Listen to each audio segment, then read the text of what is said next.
అధినేత పవన్ కళ్యాణ్ రాజకీయాల్లో పట్టు పెంచుకుంటూ వెళ్తున్నారు.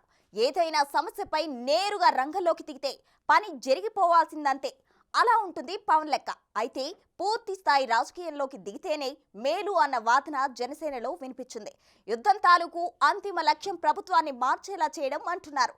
పార్టీ పెట్టడానికి సొంత అన్ననే కాదని బయటకు వచ్చానని చెప్పడం ద్వారా తన లక్ష్యం ఎలా ఉందో చెప్పకనే చెబుతున్నారు.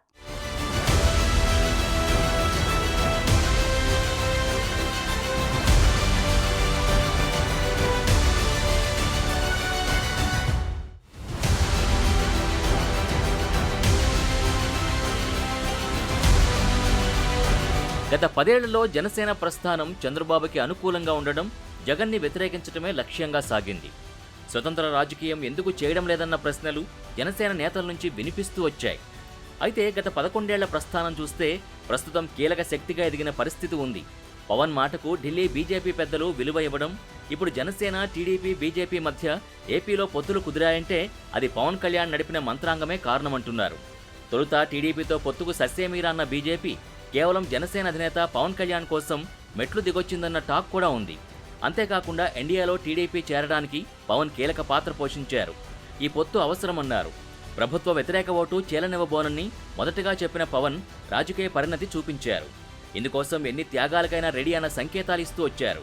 అనుకున్నట్టుగానే అసాధ్యమనుకున్న పొత్తుని సుసాధ్యం చేసి చూపించారు. రాజకీయాల్లో తనదైన మార్కు చూపించారు.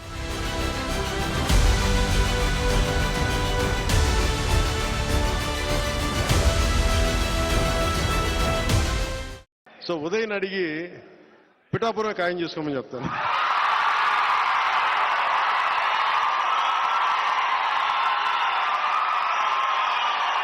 పిఠాపురం నేను ఎందుకు పోటీ చేయట్లేదు లాస్ట్ టైం అంటే, నేను రాష్ట్రం కోసం ఆలోచించేవాడిని. నేను నిజంగా చెప్పండి, నా ఎన్నికల గురించి ఎప్పుడు ఆలోచించలే. నేను మ్యాక్సిమం అనుకున్న అనంతపురం అర్బన్కి నిలబడదాం, వల్ల అనంతపురం జిల్లాలో నిలబడదాం. అందుకు 2015లో పార్టీ ఆఫీస్ అక్కడి నుంచే ప్రారంభించాను. మంగళగిరి నుంచి ప్రారంభించాను, అక్కడి నుంచి ప్రారంభించాను, అనంతపురం నుంచి. కానీ దాన్ని ఇప్పుడు నేను ఒక బాధ్యతను మోస్తున్నప్పుడు, నేను ఒక బాధ్యత ఇచ్చినప్పుడు దాన్ని మోసుకెళ్లే వ్యక్తుల సమూహం లేదు నాకు అక్కడ. అందుకని వదిలేయాల్సి వచ్చింది. జనసేన పవన్ కళ్యాణ్ పిఠాపురం నుంచి పోటీ చేస్తున్నారు. జనసేన పార్టీ పెట్టి 11 ఏళ్లు గడిచాయి. మరి ఇన్నేళ్లలో పవన్ సాధించిన విజయాలేమీ లేవా? చట్టసభల్లోకి ఎందుకు అడుగుపెట్టలేకపోయారు? గత ఎన్నికల్లో 2 చోట్ల పోటీ చేసినా ఎందుకు ఓడిపోయారు? ఇలాంటి ప్రశ్నల్ని పక్కన పెడితే రాజకీయ నేతగా అసాధ్యమనుకున్న కొన్ని పనుల్ని ప్రభుత్వాలతో చేయించడంలో సఫలమయ్యారు. 40 ఏళ్లుగా మూత్రపిండ వ్యాధితో నలిగిపోయిన ఉద్దానం గ్రామ పరిస్థితిపై 2017 జనవరిలో పవన్ కళ్యాణ్ గొంతు విప్పారు. ఇక్కడి దారుణ పరిస్థితిపై స్పందించారు. ఫలితంగా నాటి టీడీపీ ప్రభుత్వం తాత్కాలిక ఉపశమనానికి బాటలు వేసింది. ప్రస్తుత జగన్ ప్రభుత్వం శాశ్వత పరిష్కారానికి చర్యలు చేపట్టింది.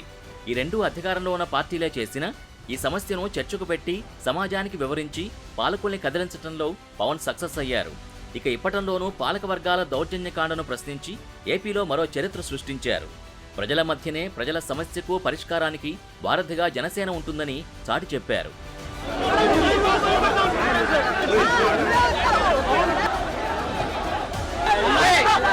చెప్తున్నా, మా మట్టిని కూల్చారు, మా ఇల్లు కూల్చారు. టీడీపీ, బీజేపీతో జనసేన పొత్తు కోసం పవన్ కళ్యాణ్ పార్టీ పరంగా కూడా ఎన్నో త్యాగాలు చేశారు. సీట్ల విషయంలో భేషజాలకి పోకుండా బీజేపీతో కలవడమే కీలకంగా భావించారు.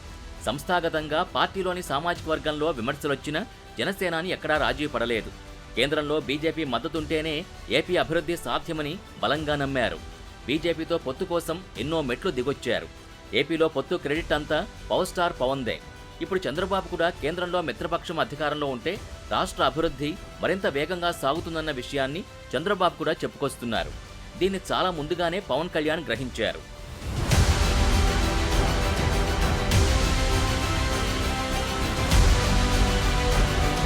పవన్ కళ్యాణ్ రాజకీయ ప్రస్థానంపై ప్రశంసల కన్నా విమర్శలే ఎక్కువగా వినిపిస్తున్నాయి. ముఖ్యంగా అధికార వైసీపీ ఈ విషయంలో 2 అడుగులు ముందే ఉంటోంది. పవర్లెస్గా మారిపోయాడని, సీఎం పదవిలో భాగస్వామ్యం అడుగుతానని చెప్పి 21 సీట్లకు పరిమితమయ్యాడన్న విమర్శలు చేస్తోంది. అయితే వీటిని పవన్ కళ్యాణ్ సమర్థంగానే తిప్పికొడుతున్నారు. అగ్రెసివ్నెస్ పెంచుతున్నారు. దేనికైనా రెడీ అంటున్నారు. రౌడీలకి భయపడేది లేదని అంటున్నారు. ప్రాణాలకు తెగించే రాజకీయాల్లోకి వచ్చానని అంటున్నారు. నేనైతే ఎక్కడికి పారిపోను. నిన్న రాత్రి కూడా నేను పనిచేసే స్టాఫ్ కింద పోలీసులు వచ్చి, ఇక్కడ మనం కొంచెం రెంట్కి తీసుకుంటే బిల్డింగ్లు, పోలీసులు వచ్చి మన దగ్గర పనిచేసే స్టాఫ్ని భయపెట్టే స్థాయికి వెళ్ళిపోతా ఉన్నారు.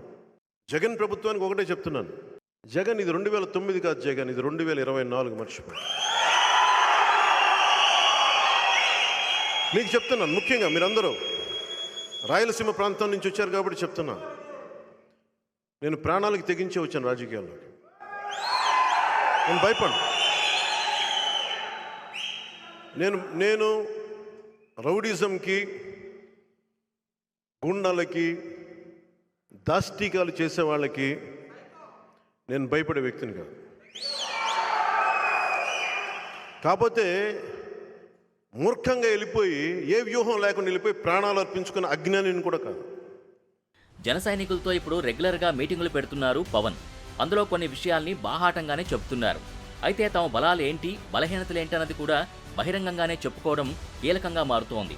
ఉదాహరణకి తమకు పోరాడే బలం, ధైర్యం ఉందని, అయితే భారీ సభలు పెట్టడం, ఎలక్షన్ మేనేజ్మెంట్ పెద్దగా లేదని చెప్పడమేంటన్న ప్రశ్నలు వినిపిస్తున్నాయి. అయితే ఈ విషయంలో తప్పైనా ఒప్పైనా ఒకేలా ఉండాలి అనుకోవడం పవన్ నైజం. బలం, బలహీనతల్ని దాచుకోకపోవడం కూడా ఒక వ్యూహమే అని నమ్మే తత్వం. దాడులు, ద్రోహాలు చేస్తే ఊరుకుంటే తప్పు మనది కూడా అవుతుందనుకునే తత్వం. పొద్దున్న లేస్తే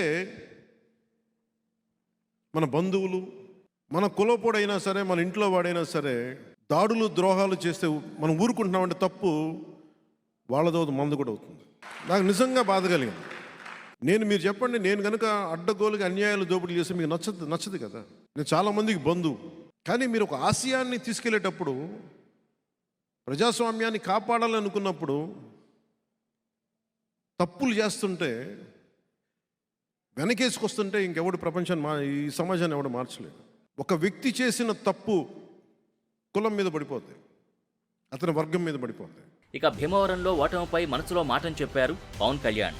పులివెందుల్లో జగన్పై ఓడినా బాధపడేవాణ్ణి కాదు, కానీ భీమవరంలో ఓడిపోవడం చాలా బాధ కలిగించిందంటూ 4.5 ఏళ్లుగా మనసులో దాచుకున్న బాధని బయటపెట్టారు పవన్. భీమవరంలో గెలిచి ఉంటే పరిస్థితి మరోలా ఉండేదని చెప్పుకొచ్చారు. అయినా సరే భీమవరంలో ఓడిపోయిన వ్యక్తి కూటమిని ముందుకు తీసుకువెళ్లడంలో కీలకంగా మారాడని చెప్పడం ద్వారా తన ప్రాధాన్యత ఎక్కడా తగ్గలేదన్న విషయాన్ని ప్రస్తావించారు. రౌడీల చేతిలో నుంచి రాజ్యం తీసుకుని కనీస రాజకీయ విలువలు కలిగిన వారి చేతిలో పెట్టాలనుకుంటున్నానని చెప్పడం ద్వారా తన లక్ష్యమేంటో జన సైనికులకి ఎప్పటికప్పుడు వివరిస్తూనే వస్తున్నారు. రాజకీయాల్లో యుద్ధమే ఉంటుంది, బంధుత్వాలు ఉండవు. నిర్ణయం తీసుకున్న తర్వాత బంధువులా కాదా, వియ్యంకులా ఇంక గొడవలు ఉండవు. ప్రత్యర్థి వర్గమా, నా వర్గమా, రెండే ఉంటాయి. నాకు నిజంగా అప్పుడు బాధ అనిపించింది. నాలాంటి వాడిని మీరు ఏ కడపలో పెట్టుంటే బాగుండేది, ఇక్కడ పెట్టారు నాకు అనవసరంగా అనిపించింది. డైరెక్ట్ జగన్మోహన్ రెడ్డి మీద పోటీ చేస్తుంటే బాగుండేది నాకు తేలిగ్గా. అక్కడ నాకు ఆ ఓటమి ఇష్టం, నాకు ఈ ఓటమి కంటే. పులివెందుల్లో పోటీ చేసి ఓడిపోవడం నాకు ఇష్టం. కానీ యుద్ధం చేయడానికి వీళ్ళు మన బంధువులు, బంధుత్వాలతోటి నన్ను సంఖ్యలు కట్టేశారు. నాకు నేను యుద్ధం చేసేటప్పుడు వెనక ముందు ఆలోచించలేదు, కానీ చేయబోయే ముందు లక్ష ఆలోచిస్తాం. ఈ రోజున నేను సీట్లు తగ్గిపోయినాయి ఇవన్నీ మాట్లాడుతుంటే, నా ఒక్క సీటు కనుక గెలిచుండి ఉంటే, ఒక్క సీటు, ఒకటి పరిస్థితి వేరేగా ఉండేది. ఈరోజు పవన్ కళ్యాణ్కి సినీ గ్లామర్ కొదవలేదు, అభిమానులు తక్కువేం లేరు. కానీ ఇదొక్కటే రాజకీయానికి సరిపోదు, ఇంతకు మించి కావాలి. పార్టీలో పవన్ తర్వాత ఎవరు అని చూస్తే పట్టుమని 10 మంది కీలక నేతలు కూడా కనిపించని పరిస్థితి ఉంది. ఇది మారాలన్న సూచనలు వస్తున్నాయి. నిజాయితీగా ఉండేవారే తన వెంట రావాలన్న పిలుపు మంచిదే. అయితే రాజకీయాల్లో వ్యూహ ప్రతివ్యూహాలు కూడా కీలకమే. అన్నిటినీ బేరేజీ వేస్తూ ముందుకు సాగడమే ఇప్పుడు జనసేనాని ముందున్న లక్ష్యం. ఇన్ని రోజుల రాజకీయ ప్రస్థానం ఒకెత్తు, ఇప్పుడు పొత్తులతో 21 మందిని బరిలో దింపడం, వారిని గెలిపించుకోవడం ముఖ్యం. ఒకవేళ కూటమి ప్రభుత్వం అధికారంలోకి వస్తే పోషించబోయే పాత్ర కూడా పవన్ రాజకీయ జీవితంలో కీలకంగా మారబోతోంది.